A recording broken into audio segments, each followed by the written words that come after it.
તો અત્યારે હાલ એક મહત્વપૂર્ણ સમાચાર સામે આવી રહ્યા છે, તેની પર નજર કરીએ તો વડતાલ સ્વામિનારાયણ સંપ્રદાયના દેવ સ્વરૂપ સ્વામી અને લોહાણા સમાજ વચ્ચે સમજૂતી થઈ ગઈ છે।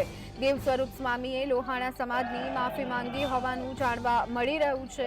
તો ખાસ કરી અને અનુકૂળતાએ જ્ઞાન પ્રકાશ સ્વામી મંદિર અને પરિવારની માફી માંગશે તેવું અત્યારે હાલ જાણવા મળી રહ્યું છે। લેખિતમાં અને વિડીયો મારફતે માફી માંગવામાં આવશે।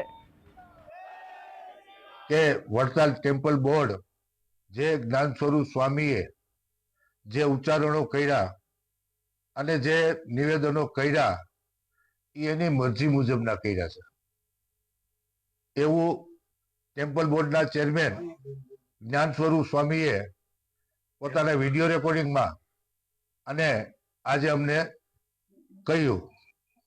અને જે જ્ઞાન સ્વરૂપ સ્વામી આ વફાત કર્યો છે એ સ્વામી અનુકૂળતા મુજબ એટલે કે આ મંદિરની અનુકૂળતા અને સમાજની અનુકૂળતા મુજબ આપણે જ્યારે કહેશું ત્યારે વીરપુર મંદિરે આવી બાપાના દર્શન કરી અને